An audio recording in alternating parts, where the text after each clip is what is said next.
नमस्कार प्रेक्षकांनो, या मालिकेच्या येणाऱ्या जबरदस्त आठवड्यामध्ये अतिशय रोमांचक असा ट्विस्ट आपण पाहणार आहोत. आणि त्यामध्ये अखेर आता सावलीचा तिलोत्तमा ही कसा स्वीकार करते. घराच्या चाव्या ही तिलोत्तमा आता सावलीकडे देऊन सावलीला मेंढळ्यांच्या घराचा ऐश्वर्याच्या अगोदर कसा वारसा हक्क देते.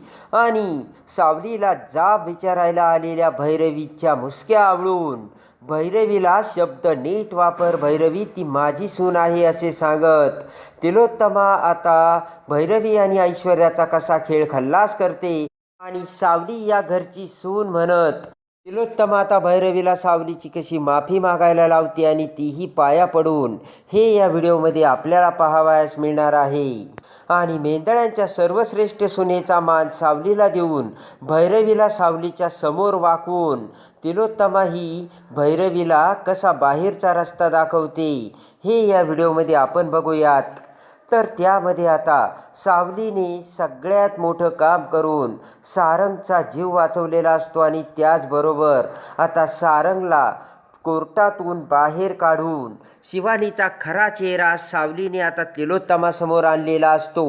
ज्यावेळेस आता सारंगवर आपलं प्रेम आहे आणि आपण सारंगवर लग्न करणार आहोत आणि यासाठी मी तुम्हाला एका मिनिटातच ह्या घरातून आणि तुमच्या कंपनीतून बाहेर काढू शकते असे शिवानी जेव्हा तिलोत्तमाला सांगते, त्याच वेळेस आता शिवानीचा खरा चेहरा तिलोत्तमासमोर आलेला असतो. पण आता तिलोत्तमाकडे मात्र काही पुरावा नसतो. तर उद्या आपण लग्न करूयात सारंग असे म्हणत शिवानी तिथून जात असताना मात्र पुरावा घेऊन देवासगट सावली तिथे येते. आणि सनकन सावलीने आता शिवानीच्या कानाखाली मारलेली असते आणि सांगितलेलं असतं की तुला काय वाटलं, तू कंपन्या टेक ओव्हर करशील तसं माझ्या नवऱ्यालासुद्धा टेक ओव्हर करशील का? पण ही सावली इथे असताना तू काहीच करू शकत नाही. आणि शिवानीचे सगळे गुन्हे आता पोपटासारखे शिवानीसमोर तिलोत्तमाला सांगून शिवानीचा खरा चेहरा सावलीने आता सगळ्या मेंढळ्यांच्या समोर आणलेला असतो. देवाने ड्रायव्हरला पकडून आता पोपटासारखे भडाभडा सत्य वधून शिवानीने हे सगळं कटकारस्थान कसं केलं हे आता देवाने तिलोत्तमासमोर आणलेले असते. आणि खऱ्या अर्थाने सावलीने आता मेंढळ्यांच्या घराची पुन्हा एकदा सारंगला वाचवून इज्जत वाचवलेली असते. आणि त्यानंतर मात्र आता तिलोत्तमाच्या मनात सावलीविषयी असलेला द्वेष आणि तिरस्कार एका झटक्यात बाहेर पडलेला असतो. आणि खऱ्या अर्थाने त्याच वेळेस तिलोत्तमाने सावलीला मनातून सून म्हणून स्वीकार केलेला असतो. आणि त्यानंतर आता तिलोत्तमाने सावलीला दिवाळीच्या दिवशी तिच्या आवडीची तिलोत्तमाने स्वतःची साडी घालायला दिलेली असते. आणि त्यामुळे सावलीचा मान आता दुप्पट वाढलेला असतो. आणि जेव्हा आता सावली दिवाळीची तयारी करत असते तेव्हा आता तिलोत्तमासारखी साडी सावलीच्या अंगावर बघून ऐश्वर्या तिलोत्तमाला सांगते की मॉम, ह्या पोरीला काय वाटतं की तुमच्यासारखी साडी घालून ही काय तिलोत्तमा मेंदळे होणार आहे का? तेव्हा आता लगेच तिलोत्तमा म्हणते की ऐश्वर्या, तू असं बोलू नकोस. आणि खरंच तिला ही साडी खूप सुंदर दिसते. आणि जेव्हा आता तिलोत्तमा ऐश्वर्याला हे वाक्य बोलते त्याच वेळेस ऐश्वर्याला तिलोत्तमाने तिची जागा आणि सावलीची किंमत दाखवलेली असते. पटकन ऐश्वर्याचा मुडाफ होऊन ऐश्वर्या खाली बसते. आणि नंतर ती साडी दुसरी तिसरी कुणाची नसून खुद्द तिलोत्तमाने सावलीला दिल्याचे जेव्हा ऐश्वर्याच्या लक्षात येते, त्याच वेळेस तिलोत्तमाने सावलीच्या फेवरमध्ये येऊन सावलीला हे सगळं करून सावलीला आता तिने खरा अधिकार दिल्याची ऐश्वर्याच्या लक्षात येते. आणि आता ऐश्वर्याच्या तळपायाची आग मस्तकात गेलेली असते. काहीही करून या तिलोत्तमाला आणि सावलीला एकमेकींपासून बाजूला करायचं असा विचार आता इकडे ऐश्वर्या करत असते. इकडे मात्र दुसरी एक भयानक घटना घडलेली असते. आणि ती म्हणजे ज्या वेळेस आता सारंगला कोर्टामध्ये सोडवण्यासाठी भैरवीने गाणं गायला सांगूनही सावली आता तिथून गेलेली असते. आणि त्याच वेळेस इकडे ताराला मोठा करंट बसलेला असतो.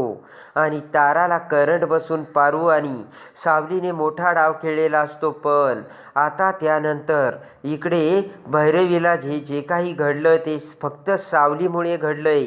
आणि सावलीनेच ताराला करंट बसून पारू आणि सावलीने हे कटकारस्थान केल्याचे भैरवीच्या लक्षात येते आणि भैरवीला राग येताच आता भैरवी ताराला फोन करते आणि म्हणते की तारा, हे बघ, मी आता तुझ्या त्या मेंदळ्याच्या घरी येऊ राहिलेत आणि मी तिथे आल्यानंतर फक्त तू माझ्या होला हो करायचं, बाकी काहीच बावळटपणा तू करायचा नाही. आणि नंतर बघ मी त्या सावलीच्या कशा मुसक्या आवडते ती. सध्या ती सावली अतिशय हुशार दीडशानी व्हायला लागली. तिची नागिना वेळीच ठेचली पाहिजे आणि त्यासाठी मी येते असे आता भैरवी ही ताराला सांगते. आणि लगबगीने आता भैरवी ही मेंदळ्यांच्या घरी आलेली असते आणि जेव्हा आता भैरवी ही सावलीला समोर बघते त्याच वेळेस आता सावलीचा हात धरत भैरवीने सावलीला जाब विचारायला असतो. भैरवी म्हणते की सावली, आजकाल तू खूपच शहाणी झालीस आणि त्या दिवशी मी तुला गाणं गायला तिथे लाऊडस्पीकरसमोर उभा केलं होतं, पण तुला मी तिथून कुठेही हलायचं नाही असा आदेशसुद्धा दिला होता, तरीसुद्धा तू गाणं न गाता तिथून कशी बाहेर गेलीस असे म्हणत आता भैरवी सावलीचा हात पिरगळू लागते. पण तेवढ्यात आता तिलोत्तमा तिथे येते आणि भैरवीचे ते सगळे बोलणे ऐकून पुढे येत आता रागाने तिलोत्तमा म्हणते की भैरवी थांब. तेव्हा भैरवी आता तिलोत्तमाकडे बघते आणि लगेच आता तिलोत्तमा म्हणते की भैरवी, हे माझं घर आहे आणि तू सावलीचा जो हात धरलाय तो हात अगोदर सोड, कारण ती माझी सून आहे. माझ्याच घरात येऊन माझ्या सुनेचा जर तू असा हात धरणार असशील तर एकाच मिनिटात मी तुला जेलची हवा खायला पाठविल, एवढं तू लक्षात धर. आणि ते ऐकताच आता भैरवीला खूप मोठा धक्का बसतो आणि भैरवी ही सावलीचा हात सोडते. आणि त्यानंतर आता तिलोत्तमा म्हणते काय झालं.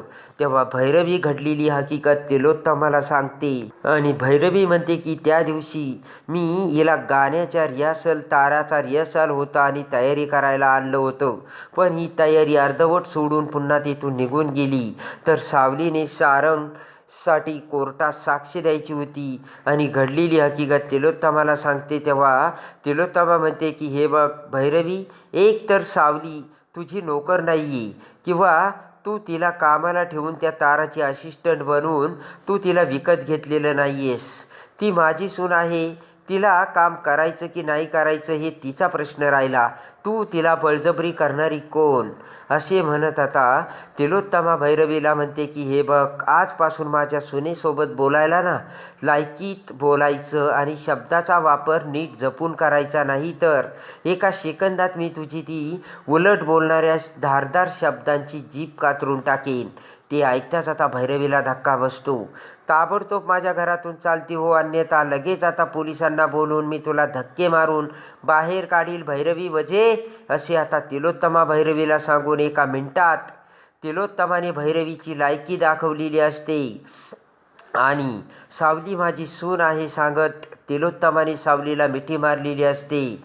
आणि त्यानंतर भैरवी म्हणते की तिलोत्तमा, अगं ही तुला सापळ्यात अडकवलं या मुलीने, तुला कळत कसं नाही आहे. तेव्हा तिलोत्तमा म्हणते की तू मला सांगायची गरज नाही आहे. या घरावरती माझ्यानंतर वारसा हक्क जर कुणाचा असेल तर तीही असेल फक्त सावली असे म्हणत ताबडतोब आता ऐश्वर्याला डावलून तिलोत्तमाने सावलीला त्या मेंदळ्यांच्या घराचा वारसा हक्क दिलेला असतो आणि भैरवीचे दात तिच्याच घशात घातलेले असतात.